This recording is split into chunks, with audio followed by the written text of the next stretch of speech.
A wannan takaitaccen sako ne zuwa ga Dr. Abdulaziz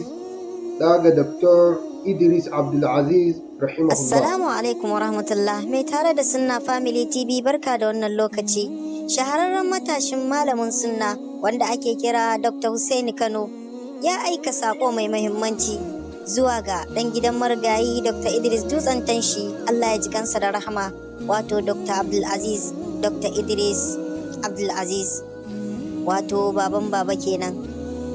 Bari dai mu saurara mu ji wani sako wannan bawan Allah yake ɗauka da shi zuwa ga ɗan gidan marigayin. Bismillah, wassalatu wassalamu ala rasulillah, amma ba'adu, assalamu alaikum wa rahmatullahi wa barakatuh. A wannan takaitaccen sako ne zuwa ga Dr. Abdulaziz ga Dr. Idris Abdulaziz rahimahullah. Da farko ina mika ta'aziyya zuwa gare ka da sauran 'yan uwa waɗanda ban samu damar yi musu ta'aziyya ba. Duk da wannan shine karo na farko da na fara ganin shi a duniya. To hakika akwai sakonni guda uku da nake so zan isar zuwa ga wato shi wannan matashi ɗan uwanmu kuma ɗa ga malaminmu uba mujaddadi na tauhidi a nahiyar Afirka baki ɗaya. Abubuwa ne da ka riga ka san su, sai dai tuni zami, kuma muna kyautata ma zato. Duk yadda ka ga muna wato ainihin ƙarfafa maganganun mahaifinmu Dr. Idris, Allah ya mishi rahama,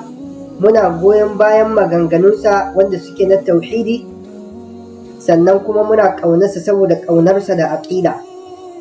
To lallai ka sani cewa muna kyautata ma zato, idan ka bi wannan manhaji da mahaifinka ya tafi a kayi har Allah ya karbe shi ya samu istiqama, to babu shakka za mu ƙaunace ka, mu za mu ƙaunace ka. Amma mutukar ka saba wannan manhajin, to lalle sunna ba ta da kara, babu haɗin baki,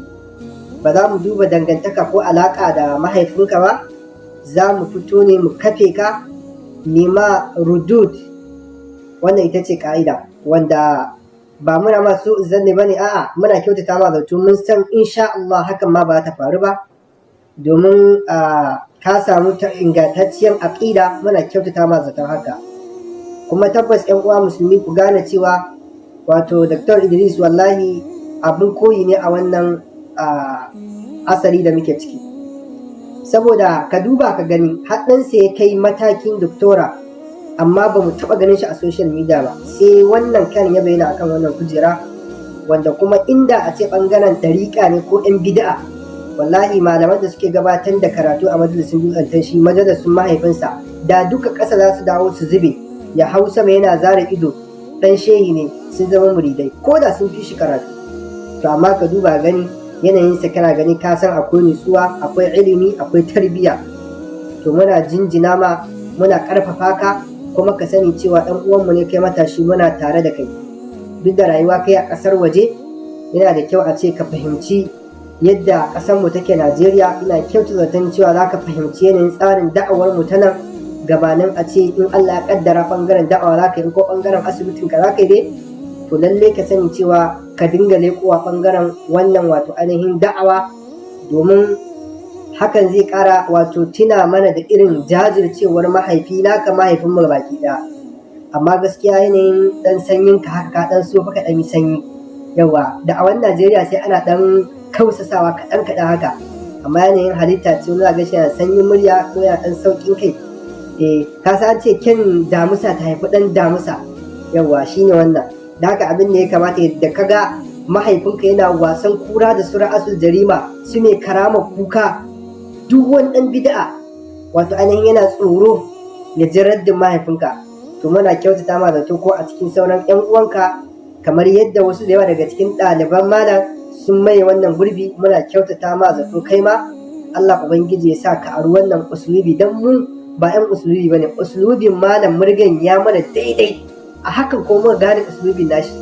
a hakan ne ba iyaka na abudu kashi ya fi maulidin da duk mun yi wannan zage-zagen mun ki fahimta, amma a haka da ke Allah ya da gaske muke addinin, muka fahimci cewa tabbas wa irin usulubi sani al'umma nan suke bukata.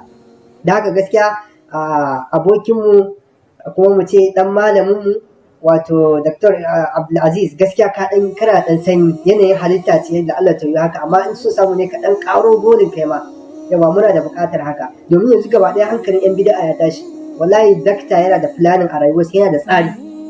ban taɓa sanin ma yana da ɗakaman wannan ba amma ashe yana da 'ya'ya da yawa sai da ma aka yi mutuwan nan na sani kaga irin wannan malamai kamata wallahi a koyi da shi wato Allah ya fi mu hikima ya fi mu sanin hikimar da yasa ya ɗauke shi saboda yanzu irin ma wa'annan fatawar da ake ta jahilci ta asadu ashe na daina ce mishi asadu yanzu ya koma malam Musa mai barota irin wannan fatawar ta su malam Musa mai barota ai bakin ciki ma sai kashe Dr. Idris saboda su da gaske suke addini su ji ana son zuciya dole a dinga bata musu rai ta wani bidiyon sai ke cewa wallahi wannan ya bata min rai amma Allah ya hada shi da irin su bafa hoto gashi nan ku addu'a su ta karbu ku duba ga yadda malam bafa hoto da yake wasan kura da malam Musa mai barota da haka gaskiya Dr. Abdulaziz muna ma fata alkhairi in ma bangaren asibiti ne ko bangaren da'awa amma mun san kana da alaka da da'awa da tauhidi da addini dole mun san dakta sai ya shayar da kai ka zamto bangare biyu kenan dan haka muna karfafa ma gwiwa ko za ka yi aikin asibiti kai operation ne ko ka bada magani ko kai menene to amma fa lalle nan ma muna da bukatar operation wa yan bid'a kwakwalansa akwai datti insha Allah muna bukata cikin ɗan uwansa ko kallonsa shi ma da su taso domin wannan da'awar da kuke gani fa duk da muna ganin ɗaliban dakta ga su suna kokari amma a ce mu ga wannan ɗansa ne domin kurin yan bid'a a koda yaushe ina dan wane ɗan su malam Jafar su malam Albani kullum burin su amma su wannan su ɗan su wane gashi ne yana da'awa yana kaza to lalle ya kamata a ce a samu wanda daga cikin yayan Dr. Idris wanda zai fito ya dora a inda mahaifinsa ya tsaya ba tare da nufin cewa fa sauran ɗaliban dakta sun gaza ba a mu ga wannan ɗansa ne na cikinsa domin mu ƙaryata 'yan bida'a mu nuna musu cewa fa ahalin sunna fa suna ƙyanƙyasa ta cikinsu ta tsakonsu yawa wannan shine da haka muna fata alkhairi da dukkan sauran 'yan uwa ɗalibai waɗanda suke wato ainihin ƙaunar wannan da'awa ta tauhidi ko ba za mu gushewa muna mahaifinka addu'a ba Allah Ubangiji ya gafarta mishi mana hakurta da dukkanin al'ummar musulmi wa'inda hatta yanzu 'yan bid'an ba sa jin daɗi saboda baya raye wanda ko ba komai a wannan raddin sun san gaskiya ce kawai girman kai ne da kuma rashin wayewa da ƙauyanci na 'yan bid'a da haka gaskiya muna ma wannan nasiha muna son mahaifinka ne saboda tsayawarsa akan gaskiya da aƙida kai ma in kana so mu soka so na addini to lalle fa ka tsaya akan gaskiya da aƙida in ka saba mata to lalle ka sani ma minna illa raddu wa mardudun alai kullu yu'khadhu min qawlihi wa yuraddu illa sahib hadha al-qabr wa ashara ila qabr rasulillahi sallallahu alaihi wasallam Allah ubangiji ka datar da mu to Allah ya saka da alkhairi Allah ya jikan Dr. Idris Abdulaziz Dutsen Tanshi ya albarkaci bayansa